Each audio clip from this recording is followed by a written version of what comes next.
Welcome to face mass நம்ம யாரை பற்றி பார்க்க போகிறோம்னா அதிமுக சிவி சண்முகம் கட்டுப்பாட்டில் தான் விழுப்புரம் இருக்குது.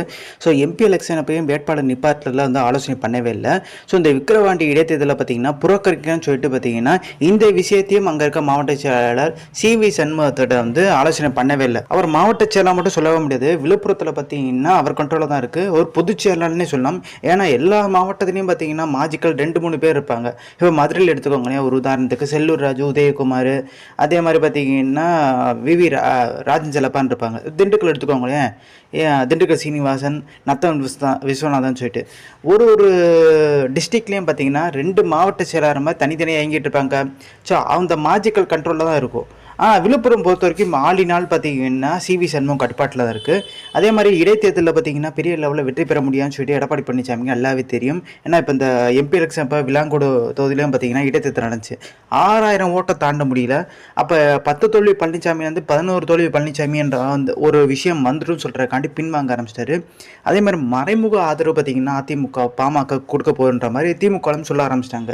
ஸோ எடப்பாடி பழனிசாமின்ற ஒரு கட்சி பார்த்தீங்கன்னா பயந்தாங்குழி கட்சின்ற மாதிரி வந்து அடுத்தடுத்து விளாசுறாங்க. தேமுதிகவும் பார்த்தீங்கன்னா இந்த இடைத்தேர்தல் வந்து நாங்களும் புறக்கணிக்கிறோம்ன்ற பின்வாங்குறாங்க. ஸோ இதுக்கு முக்கியமான காரணம் எடப்பாடி பழனிசாமி தரப்புல இருந்து சொல்றது உண்மையாக நடக்காதுங்கன்ற மாதிரி வந்து ஒரு விஷயத்தையும் சொல்றாரு. ஆனால் சிவி சண்முகம்லாம் போட்டினுன்ற மாதிரி ஒரு அழுத்தம் கொடுத்துட்டாரு.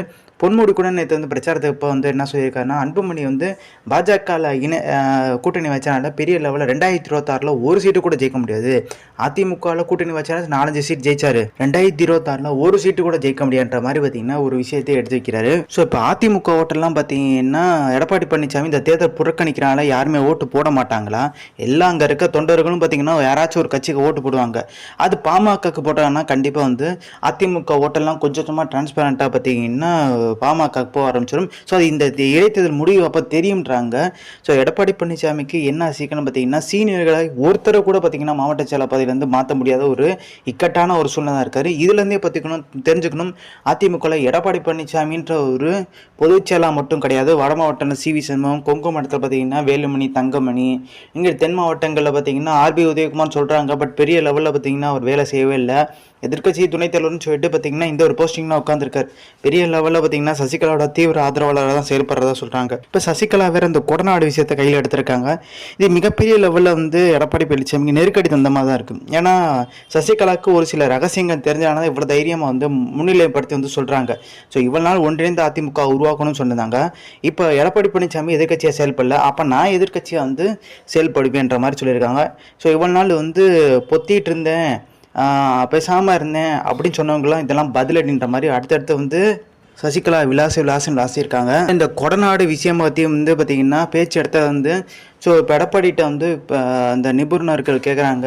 இந்த கொடநாடு விஷயமா வந்து குறிப்பிட்டு காமிச்சிருக்காங்க சசிகலான்றோன்னா. சசிகலா வந்து கட்சியில் வந்து திருப்பி மீட்டெடுப்பேன்றாங்க. இதெல்லாம் நீங்கள் என்ன சொல்கிறீங்க பார்த்திங்கன்னா, அவர் எடப்பாடி சொல்கிறாரு அவங்க கட்சியிலே இல்லைங்கன்ற மாதிரி சிம்பிளாக அதுவுமே தயங்கி தான் சொல்கிறாரு. இப்போ எடப்பாடி பழனிசாமிக்கு இவ்வளோ நாள் வந்து ஒரு ஃப்ரீடமாக இருந்துச்சு. அது வந்து பார்த்திங்கன்னா திவாகரை வச்சு சசிகலாவை கொஞ்சம் கொஞ்சமாக காம்படுத்தியிருந்தார். இப்போ திவாகரும் கண்ட்ரோலில் இல்லை. திவாகர் பார்த்திங்கன்னா சசிகலா பேச்சை கேட்க ஆரம்பிச்சிட்டான்ற மாதிரி பேச்சுக்கு போக ஆரம்பிச்சிருச்சு. இப்போ சசிகலா இந்த அளவுக்கு பார்த்திங்கன்னா ரைஸ் ஆகிறதுக்கு முக்கியமான ஒரு விஷயம் டெல்லி அண்ணாமலைன்னு சொல்கிறாங்க. ஸோ இந்த இன்ஃபர்மேஷன் பிடிச்சா லைக் ஷேர் தேங்க்ஸ் ஃபார் வாட்சிங் திஸ் வீடியோ.